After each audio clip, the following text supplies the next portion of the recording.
పాలమూరు జిల్లా ప్రజల్ని ఏ రకంగా మభ్యపెడుతుందో,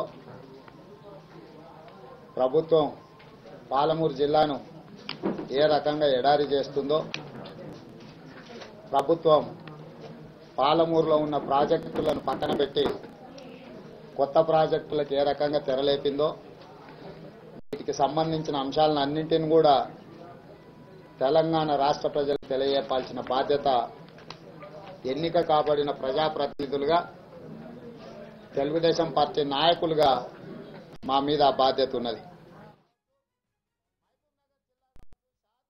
సర్పంచ్ కావచ్చు, కొడంగల్లో ఎంపీటీసీ కావచ్చు, మిగతా ప్రాంతాలలో కూడా ఎన్నికలు జరిగితే కళ్ళు తిరిగిపోయే టీఆర్ఎస్కు, కేసీఆర్కు చక్కెర వచ్చి జ్వరం వచ్చే పరిస్థితుల్లో ఫలితాలు వచ్చినాయి.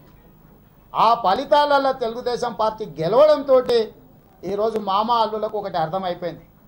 పరిపాలన మన వల్ల కాదు, పరిపాలనలో వైఫల్యం చెందినం. ఇక ప్రజల్ని రెచ్చగొట్టి సెంటిమెంటును పెంచి సెంటిమెంట్ ముసుగులో ప్రభుత్వాన్ని కాపాడుకోవాలని చెప్పి మామ అల్లుల కుట్ర ఫలితమే 10 తారీఖు రోజు పాలమూరు జిల్లా బంద్. ఇక ఇద్దరికి ఇక్కడ జూపల్లి కృష్ణారావు ఒకటి తోడాయన. ఇక ఆయన ఉపన్యాసాలు ఎట్లున్నాయంటే పొంకనాల పోసిగానికంటే 3 ఎడ్లంట 36 దొడ్లంట. జూపల్లి కృష్ణారావు ఎవరం అట్లుంది.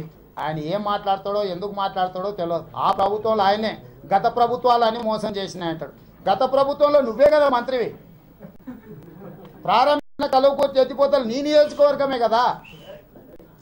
నువ్వే కదా కిరణ్ కుమార్ రెడ్డిని కొల్లాపూర్ తీసుకొచ్చి తెలంగాణ ఉద్యమకారులు ముందుకొస్తే లాఠీచార్జ్ చేయించి అక్రమ కేసులు పెట్టి కాళ్ళు చేతులు ఇరగొట్టించి పోలీస్ స్టేషన్లలో నిర్బంధించింది నువ్వు కాదా? నువ్వు తెలంగాణ ద్రోహి కాదా? ఇవాళ కేసీఆర్ పక్కన చేరినంత మాత్రాన, కేసీఆర్ కూటమిలో ఒక చెంచావైనంత మాత్రాన ఇవాళ నువ్వేదో తెలంగాణ ఉద్యమకారుడు అయినవా అని చెప్పి నేను ఈరోజు అడుగుతున్నా జూపల్లి కృష్ణారావు. వీళ్ళందరూ కలిసి మమ్మల్ని ప్రశ్నిస్తున్నారు, తెలంగాణ తెలుగుదేశం వాళ్ళు ఎక్కడ పోయినరని. తెలంగాణ తెలుగుదేశం వాళ్ళు ఎక్కడ పోలే, ఇక్కడనే ఉన్నారు, ప్రజల మధ్య ఉన్నారు. ప్రభుత్వం చేస్తున్న తప్పిదాల మీద మేము పోరాటం చేస్తున్నాం. అయితే ఈరోజు ప్రధానంగా పాత్రికేయ మిత్రులు కూడా గమనించాలి. గతంలో వైఎస్ఆర్కు ఒక ఆత్మ ఉండేది. ఆ ఆత్మనే రాష్ట్ర ప్రభుత్వాలను, సంస్థల్ని, వ్యవస్థల్ని అన్నిటిని కూడా శాసించేది. ఇవాళ ఆత్మ, వైఎస్ఆర్ ఆత్మ వచ్చి కేసీఆర్ని ఆవహించింది. కేవీపీ రామచంద్రరావు అనే వైఎస్ఆర్ ఆత్మ ఈరోజు ఈ రాష్ట్ర సర్కారును నడుపుతున్నది.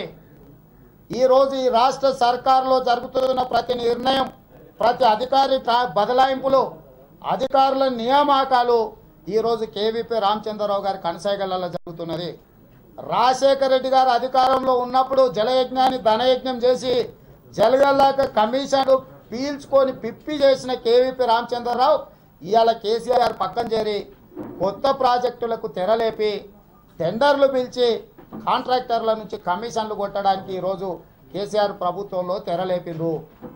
ఈరోజు కేసీఆర్ ఏవైతే ఆయన మేనిఫెస్టోలో వాటర్ గ్రిడ్ లేదు, నిజంగానే అపూర్వమైన పథకం అయితే, కేసీఆర్ గారు అపర బ్రహ్మ అయితే మేనిఫెస్టోలో ఎందుకు వాటర్ గ్రిడ్ పెట్టలేదు? వాటర్ గ్రిడ్ మేనిఫెస్టోలో లేని తీసుకొచ్చి కేసీఆర్ బినామీ కంపెనీకి కట్టబెట్టడానికి 40,000 కోట్ల రూపాయల వాటర్ గ్రిడ్లు టెండర్లు పిలిచిండ్రు. ఈరోజు పాత ప్రాజెక్టులు మహబూబ్ నగర్ జిల్లాను చంద్రబాబు నాయుడు గారు దత్తత తీసుకొని ఏం చేసిండు ఆయన అడుగుతున్నాడు. కొల్లాపూర్లో ఆయన అడుగుతున్నాడు, ఆడుండే సిద్దిపేట. ప్రభుత్వం చేపడుతున్న చర్చా కార్యక్రమాలు కానీ ఎక్కడే ప్రజా సమస్యలను ప్రస్తావించే అవకాశం రావడం లేదు. ప్రభుత్వం నిర్లక్ష్యంగా, నిరంకుశ వైఖరితోటి ప్రతిపక్షాలను తొక్కేసే, గొంతు కోసే ప్రయత్నం చేస్తుంది. ఏది ఏమైనా నిన్న తెలంగాణ ప్రభుత్వ సాగునీటి పారుదల శాఖ మాత్యులు మంత్రివర్యులు హరీష్ రావు గారు నిన్న మాట్లాడుతూ